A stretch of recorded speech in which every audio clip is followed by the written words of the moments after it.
There are three rules that we want to talk about when taking derivatives to get used to a lot. The first two are kind of automatic. The third one needs explaining. But for all three, what we're going to be using is the local linearization.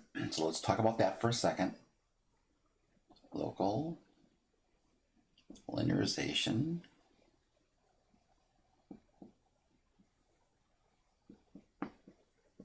of a function at a point.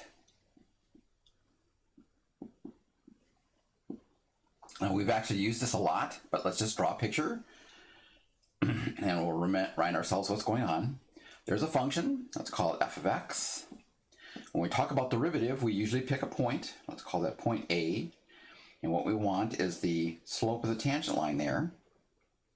Now, I just mentioned tangent line. I want the equation of the tangent line. That's actually going to be a little bit more useful here than just finding the slope. Remember that we're actually at the point A, f of A, and that the slope there, we just call f prime of A, like that. And so if I try to start writing down the equation of the tangent line, first off, they don't call it y, they're going to call it L of x. That's for linearization or line. Well, how are we going to do this? Here, let's do it this way. I have a point, I have a slope, we'll write that down first. So what I'm going to do is write down y minus f of a equals f prime of a times x minus a. If I wanted to put that into my calculator or in a Desmos or something like that, I'd want to have y equals, so we're going to solve for that first. And we're going to get y equals f of a plus f prime of a times x minus a. Now, the only problem with that is usually we use reserve y for being the y value on the graph. And these aren't the y values on the graph, these are the y values on the tangent line. So I got ahead of myself a minute ago. They don't call that y, they call it L of x. And that means the y values on the tangent line instead. And we get this formula. You're going to see this used a lot. If you go on to Calc 2, about a third of the semester, every single day, you're going to use this and build on it. Meanwhile, I'm going to put it at the top, and we're going to derive 3 more rules for taking derivatives.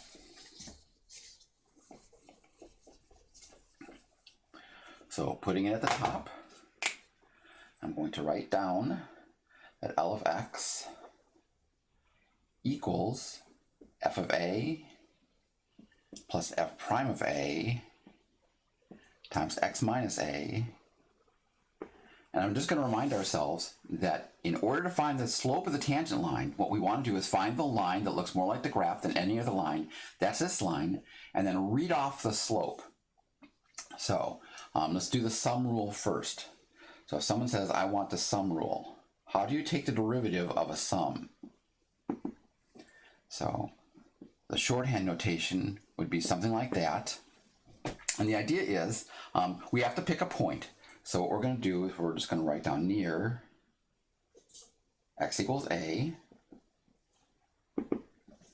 What do we know? We know that f of x is almost identical to the tangent line there. So I'm going to write down f of a plus f prime of a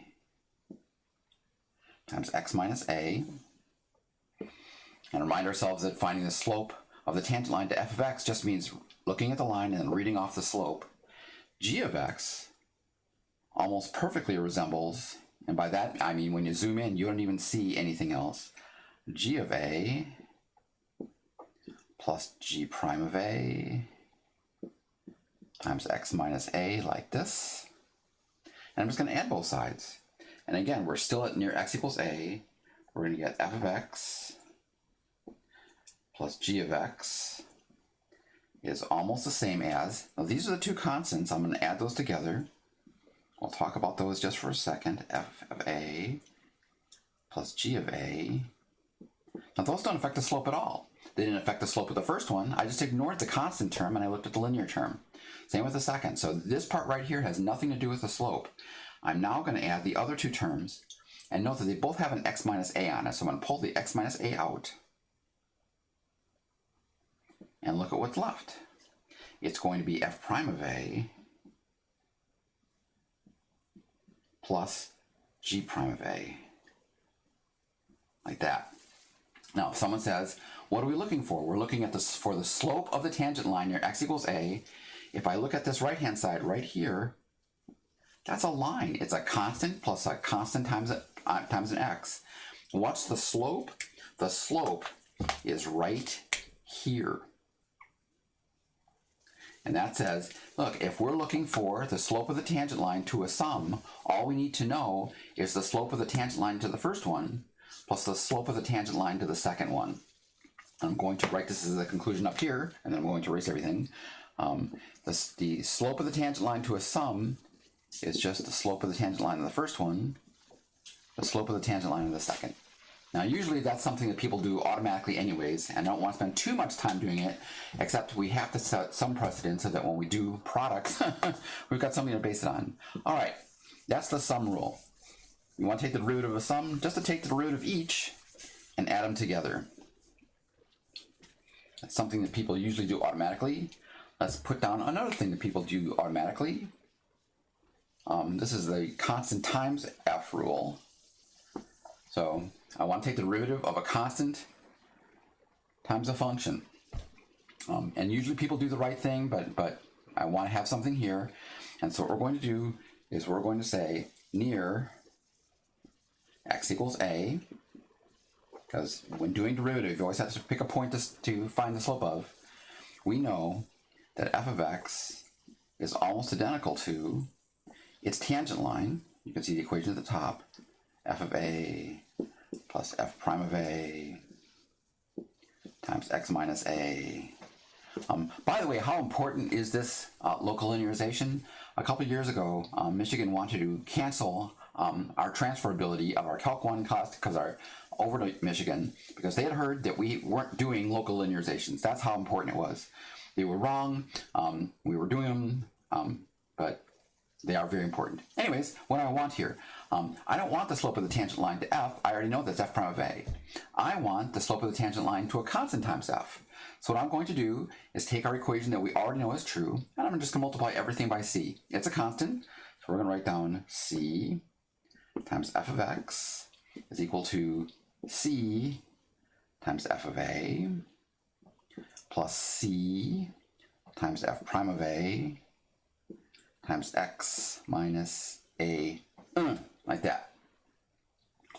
Now, what do I want to do? I said in order to find the slope of the tangent line, we need to write a line that looks more like the graph at any point. This is not equals, this is approximately equals. There's my line.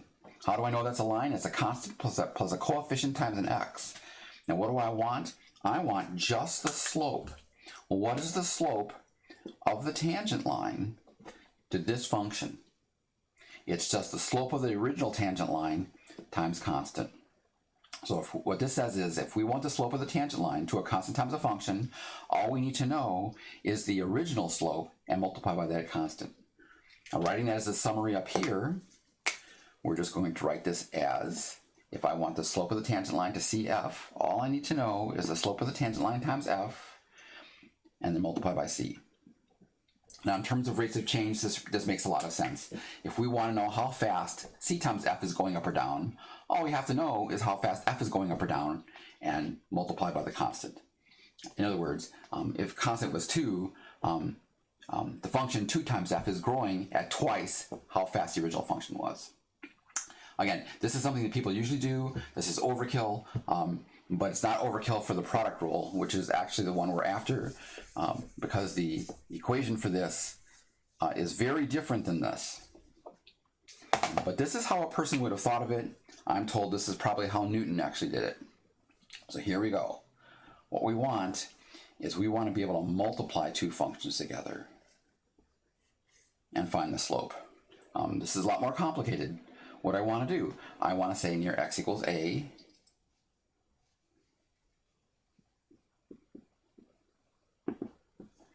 And I'm going to have to fill this in over here. So I'm going to get f of x is approximately equal to f of a plus f prime of a times x minus a.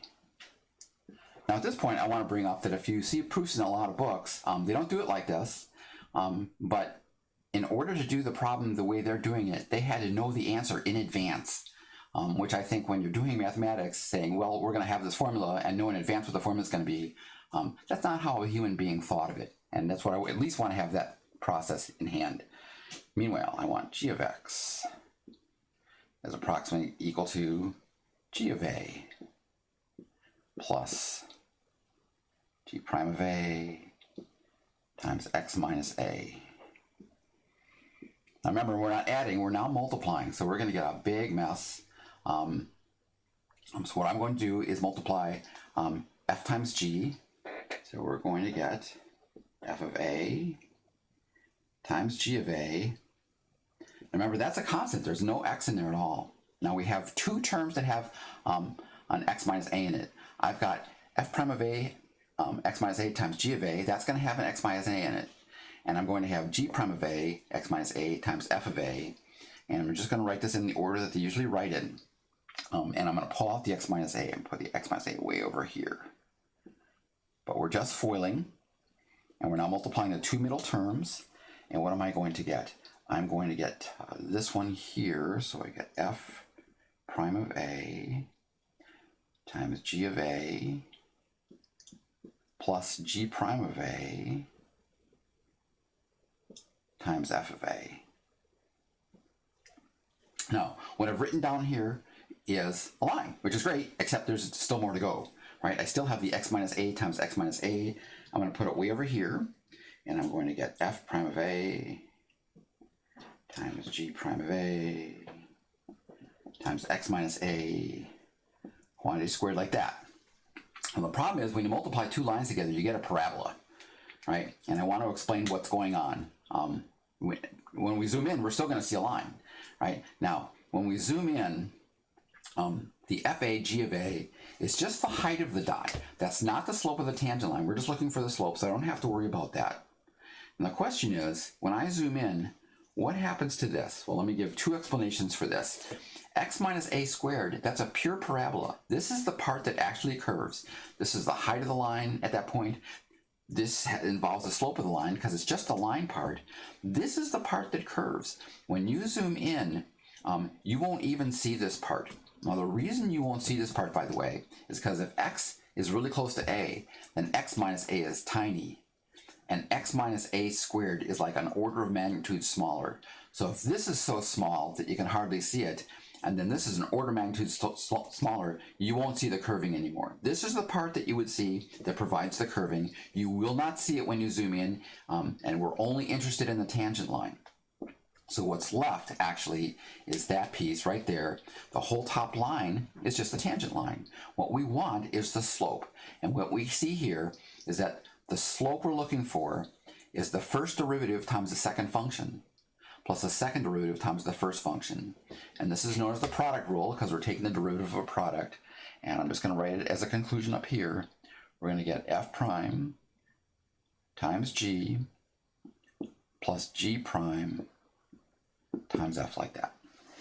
It's very strange, but this just comes from foiling and then just looking at the linear term. When you take Calc 2, you'll have much longer things that start out this way. You'll multiply them together, and sometimes you'll ignore pieces, and sometimes you won't. But we're only interested here in the tangent line piece, and specifically the slope of the tangent line piece. The top thing here is the line. That's not the slope. We get to ignore it. This part here is the part that curves. When we zoom in, we won't even see it. And so all we're left with is this piece right here, and it comes from foiling the two pieces, and we get what's called the product rule.